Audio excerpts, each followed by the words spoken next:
Halo, balik lagi sama gue Yuri. Di video kali ini gue berkesempatan membuat sebuah review dari movie berjudul The Journey, atau nama lengkapnya adalah Journey Taiko Arabia Hanto de no Kiseki to Tatakai no Monogatari. Kalau diartain ke Indonesia kurang lebih sebuah perjalanan, pertempuran, dan kisah keajaiban di semenanjung Arab kuno. Movie ini merupakan movie animasi yang diadaptasi dari cerita rakyat di tanah Arab. Movie ini selesai dirilis pada 25 Juni 2021 lalu. Sekedar peringatan bagi kalian karena di video ini mengandung beberapa cuplikan dan visual dari movie-nya langsung. Dan juga menurut gua movie ini sedikit frontal ya, karena membahas tentang agama dan kepercayaan. Tak lepas, pendapat yang gua lanturkan di video ini adalah murni pendapat gua. Jadi mungkin kalau kalian tidak searah atau nggak setuju sama apa yang gua ucapkan, kalian bisa meninggalkan komentar di bawah. Tapi kalau kalian gak masalah dengan hal itu, gue bakal lanjut. Toei Animation bertanggung jawab sebagai studio yang mengkepalai movie ini.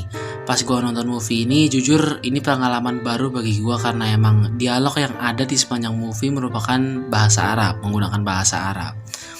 Cuman ada juga yang pakai bahasa Jepang atau sound actor Jepang.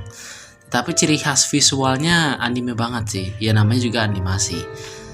Untuk sinopsisnya sendiri, movie ini berkisah tentang para pejuang Mekah yang berusaha mati-matian melindungi Mekah yang sedang mengalami teror terhadap Raja Abraha yang ingin mengakuisisi Mekah yang saat itu merupakan pusat perdagangan di sana, dan juga menghancurkan Ka'bah dan ingin membangun kerajaan di sana.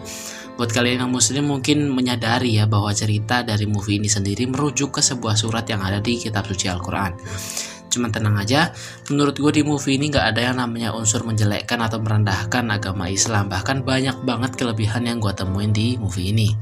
Tetapi memang banyak banget kekhawatiran gue yang gue alami sebelum menonton movie ini. Beberapa pertanyaan muncul di benak gue kayak, movie ini kenapa frontal banget ya? Atau kira-kira bagus apa enggak ya kalau ditonton buat umur 17 ke bawah? Ya karena memang movie ini tuh sangat frontal gitu, terang-terangan bawa-bawa nama Ka'bah dan ada beberapa dialog dari Raja Abraha yang menentang Tuhan. Meskipun sekali lagi ini merupakan sebuah movie ya. Kita lanjut bahas lagi mengenai movie-nya. Yang menarik perhatian gue adalah seiyu atau voice actor dari karakter yang ada di sini.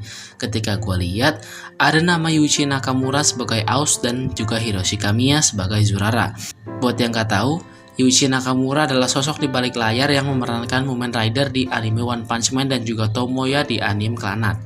Buat Hiroshi Kamiya sendiri, ia memerankan Levi Ackerman di anime Attack on Titan dan juga Otonashi Yuzuru di anime Angel Beats. Sekarang gue bakal menceritakan pandangan pribadi gue terhadap movie ini. Untuk mengawali, visual bakal jadi yang pertama gue bahas. Menurut gue, langsung aja nih, visualnya tuh juara. Sumpah, visualnya tuh kayak memanjakan mata banget. Dari pemilihan background, tone color, pemilihan warna, dan detail-detail kecil itu sangat dipertimbangkan di sini. Jadi buat visual menurut gue gak bakal mengecewakan sih kalau kalian menonton. Dan di beberapa scene tertentu yang mengandalkan visual banget, ternyata nggak ketar-ketir gitu, masih stabil, bahkan terlihat bahwa Toei Animation memaksimalkan usaha mereka buat visualnya ini, top lah, no debat gitu. Meskipun di sisi lain Toei Animation tajir ya. Buat kekurangan dari visualnya, gue cuma bisa bilang paling ada beberapa adegan yang cutnya kurang tepat aja, pemotongan scene-nya tuh kurang tepat.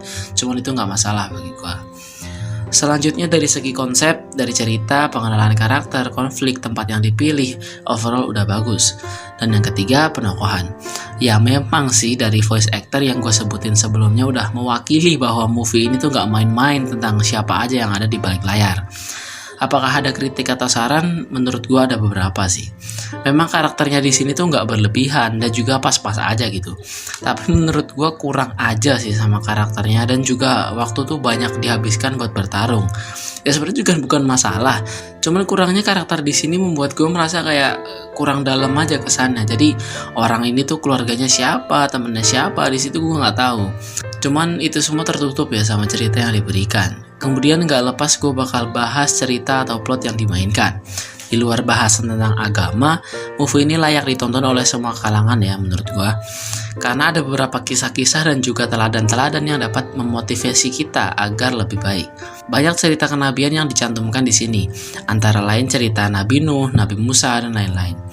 Yang juga bakal menambah wawasan kita nih tentang sejarah-sejarah yang terjadi di tanah Arab. Kalau mengenai agama, apakah movie ini sefrontal itu? Menurut gue sih enggak ya. Justru movie ini tuh menekankan sisi positifnya secara mendalam dan menyadarkan ulang tentang kekuasaan Tuhan yang tiada banding. Jadi buat cerita nggak ada yang aneh-aneh, mengajarkan kebaikan, dan ya udah bagus aja. Misal nih ada orang yang mungkin nggak tahu ceritanya sama sekali terus nonton movie ini. Misalkan orang-orang Amerika gitu misal. Kalau gue berada di posisi mereka mengimplementasikan orang-orang Amerika yang nonton movie ini, menurut gue nggak masalah sih ya, karena movie ini beneran senetral itu, punya cerita tersendiri, unik dan menarik, anjay. Selanjutnya ada segi yang nggak kalah penting, yaitu audio. Kenapa penting? Karena memang ini movie tentang perang-perang gitu, dan menurut gue nggak masuk aja kalau pemilihan sound effect-nya nggak sesuai. Tetapi sejauh yang gue dengar sih nggak ada masalah kan hal itu. Untuk lagu-lagu dan juga backsoundnya udah oke. Memberikan kesan yang epic lah di sepanjang movie-nya. Dari pembawaan karakter sampai finishing udah gila sih movie ini, unexpected lah. Gue berharap movie ini tuh mendapatkan perhatian lebih dan juga pantas-pantas aja kok kalau menyaingi movie-movie besar seperti Kimi no Na wa dan semacamnya. Kesimpulan gue buat movie ini gokil. Movie ini tuh bener-bener pure memberikan sebuah experience yang fresh, yang segar, pengalaman menonton yang seru, diiringi dengan pengemasan scene yang epic dan menegangkan yang membuat movie ini membekas di hati gue. Dan juga kisah-kisah inspiratif yang dicantumkan menambahkan nilai plus buat movie ini. Toei Animation bisa dibilang berhasil lah sebagai studio yang bertanggung jawab atas movie ini. Karena gak cuma bagus, gak cuma keren, tapi movie ini juga membawakan konsep baru ke ranah peranimasian. Anjay. IMDb sendiri memberikan rating mereka sebesar 7,4 dari 10 untuk movie ini. Kalau dari gue sendiri, gue bakal kasih 8,9 dari 10. Segitu udah bagus menurut gue. Sekian review gue terhadap The Journey. Kita bakal lanjut ke konten-konten selanjutnya. Terima kasih buat kalian yang udah menonton sampai akhir. Semoga kalian sehat selalu dan tetap diberkahi. Pergi ke pasar ketemu Jablay. Yuri pamit, bye-bye.